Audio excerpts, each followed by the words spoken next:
మీలో అమ్మాయిలు ఉన్నారు, అబ్బాయిలు ఉన్నారు. ఓసారి లేచి నిలబడండి. స్టూడెంట్స్ అయిన వారు, పెళ్లి కాని వారు నిలబడండి. మీలో పెళ్లి కాని వారు ఒకసారి లేచి నిలబడండి. నిలబడకపోతే పెళ్ళి అయిపోయింది అనుకుంటారు పక్కోళ్ళు.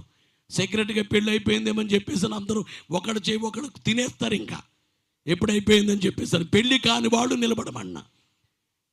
పెళ్లి కాని కుమారులు కుమార్తెలు నేను మాట అన్నారు, మీరు బాగా చదువుకుని మీరు చదువుకోకపోతే నీకు నష్టము కాదు, లేక మీ తల్లిదండ్రులకు మాత్రమే నష్టము కాదు, మీ కుటుంబానికి మాత్రమే కాదు. ఫస్ట్ నష్టపోయేది దేవునికి నష్టం. ఎందుకంటే దేవుడు నిన్ను ఈ లోకానికి పంపించారు. నీవు ఆయన కొరకు ఏం పని చేస్తావు?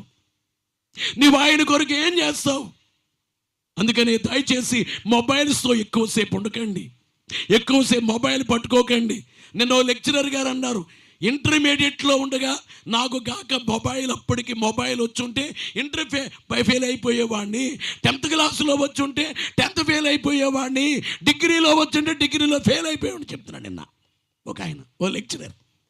అంటే ఎప్పుడు మొబైల్ వస్తే అప్పుడు నేను ఖచ్చితంగా ఫెయిల్ అయ్యేవాడిని. అంటే నువ్వు జయించలేవా అంటే నేను ఖచ్చితంగా ఫెయిల్ అవుతా. మొబైల్ కాక నా చేతిలో ఉండుంటే ఫెయిల్ అయ్యేవాడిని. MA పూర్తయ్యే వరకు ఈ మొబైల్స్ ఏమీ రాలేదని. మొబైల్ దగ్గర ఆ దూరంగా పెట్టండి. సాయక్క ఎంతవరకు అవసరం అంతవరకు ఉపయోగించండి.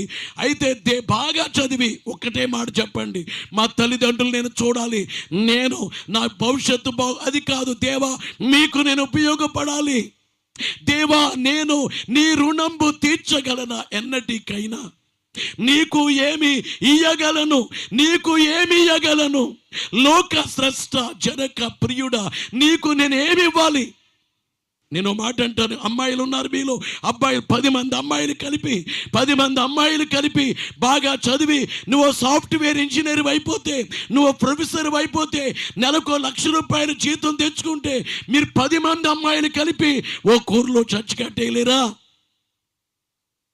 ఇలాంటి సభ పెట్టలేరా?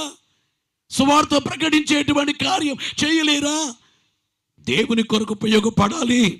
నీకు తల్లి గర్భములో ఉండగా నీకు కాళ్ళు ఇచ్చింది దేవుడు, నీ కంటి మీద ఉండే కనురెప్ప కూడా దేవుడిచ్చిందే.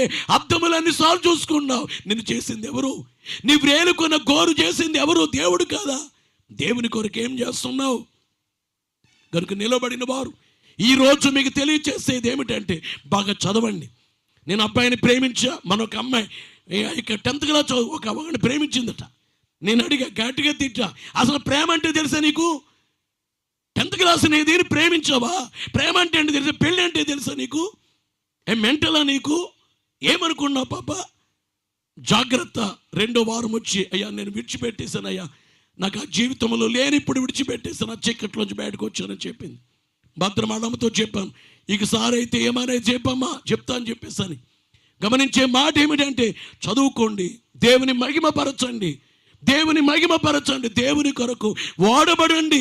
గమనించాలని మీకు తెలియచేస్తున్న కుమారులు కుమార్తెలు నిలబడిన వారులారా, మీరు ఒకళ్ళు కలెక్టర్ అయితే దేవునికి ఎంత మహిమ, మీలో ఒకళ్ళు ఒక SP అయితే ఎంత మహిమ. ఒక అమ్మాయి ఎందుకు కర్నూలు నుంచి వస్తుంది, వచ్చి మోకరించయ్యా నాకేమి జాబు లేదయ్యా, ప్రార్థన చేసిందట. SIగా జాబ్ వచ్చింది పాపకి, ఆ కుమార్తెకి. నేను చెప్పాను, అమ్మ మేము వెళుతున్నప్పుడు నీవెక్కడైతే ఏ స్టేషన్లో SIగా ఉన్నావో అక్కడ ఆగి నీ గురించి అక్కడ చెప్పి, ఈ కుమార్తె మా ఆత్మీయ కుమార్తెను చెబుతామని చెప్పి తెలియచేయటం జరిగింది ఆ కుమార్తెకి. గమనించే మాట ఏమిటంటే గుత్తికి వచ్చిన వాడు కొంతమంది ఆ యొక్క DSPలు అయ్యారు, CIలు అయ్యారు, ఇంజనీర్లు అయ్యారు, దేవుని కొరకు పని చేస్తున్నారు, ఉపయోగపడుతున్నారు. మీరు ఉపయోగపడండి, దేవుని మహిమపరచండి, ఘనపరచండి, దేవుని స్తుతించండి. దేవుడు మిమ్మల్ని నిలబడిన కుమార్తెలను దేవుడు బహుగా ఆశీర్వదించును గాక.